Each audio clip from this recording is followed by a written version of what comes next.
বন্ধুরা, অনেক জল্পনা কল্পনা শেষে বাংলাদেশের টি-20 ওয়ার্ল্ড কাপের টিম ঘোষণা করা হলো। বাংলাদেশের স্কোয়াডে যে 15 জন প্লেয়ার আছে তাদের নাম তোমাদের সাথে শেয়ার করছি। নাজমুল হোসেন শান্ত বাংলাদেশ দলের ক্যাপ্টেন, আমাদের ভাইস ক্যাপ্টেন হচ্ছে তাসকিন আহমেদ, থাকছে লিটন দাস, তানজিদ হাসান তামিম, সৌম্য সরকার, সাকিব আল হাসান, তাহিদ হৃদয়, মাহমুদুল্লাহ রিয়াদ, জাকের আলী অনিক, রিশাদ হোসেন, মাহদি হাসান,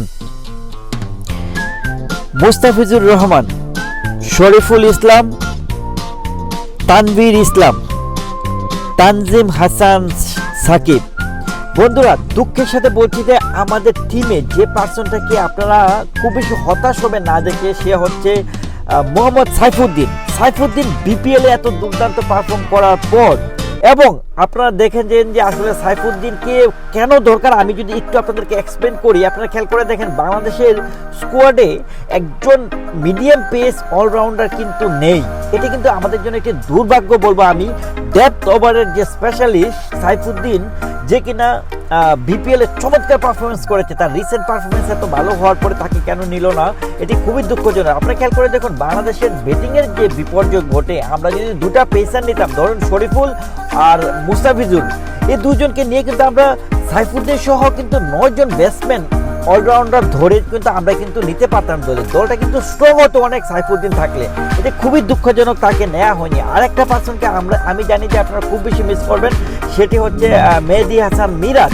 আসলে মিরাজের অনুপস্থিতিটাও আসলে আমাদেরকে সত্যি একটু কষ্ট দিচ্ছে আমি আপনাদের অনুভূতি কেমন অবশ্যই জানাবেন, কারণ মেহেদী হাসান মিরাজকে কিন্তু আমরা কিন্তু আসলে ওপেনিং স্লটে কিন্তু আমরা ট্রাই করতে পারতাম, আসলে তাকে কিন্তু একটু দেখতে পারতাম, কারণ সে কিন্তু মোটামুটি খারাপ খেলেনি, যতবারই চান্স পেয়েছে ভালোই কন্ট্রিবিউট করেছে। সো মেহেদী হাসান মিরাজকে কেন আমরা আসলে ওপেনিংয়ে ট্রাই করি না প্রতিনিয়ত, সেটা আমরা জানি না। কারণ বাংলাদেশের ওপেনিং স্লটের কথা যদি বলেন, লিটন দাসের কথা বলেন, তামিমের কথা যদি বলেন, তানজিদ হাসান তামিমের কথা যদি বলেন, সৌম্য সরকারের কথা যদি বলেন, কারো পারফরমেন্স কিন্তু ওই রকম ব্রিলিয়ান্ট না, যাকে কখনো ভালো কখনো খারাপ, বড় কোনো টুর্নামেন্টে কিন্তু ওই রকম পারফর্ম করতে পারেনি। সত্যি কথা বলতে গেলে তানজিদ হাসান তামিমের পারফরমেন্স ওয়ার্ল্ড কাপে কিন্তু ডিজাস্টার। তো আমরা কেন আসলে মেহেদী হাসান মিরাজকে আসলে ওপেনিং স্লটের জন্য ট্রাই করি না, আমি সেটা জানি না। আসলে এই দুইটা পার্সনকে আমি খুব বেশি মিস করবো। বন্ধুরা, আপনারা কাকে বেশি মিস করবেন এই টি-20 ওয়ার্ল্ড কাপের যে স্কোয়াডে, কোন দুজন প্লেয়ারকে বেশি মিস করবেন, সাইফুদ্দিন এবং মেহেদী হাসান মিরাজের ব্যাপারে আপনাদের অনুভূতি কি অবশ্যই কমেন্টস করে জানাবেন। আর বাংলাদেশের স্কোয়াডটি কেমন হলো কমেন্টস করবেন। বন্ধুরা, আপনারা ভালো থাকবেন। Thank you so much.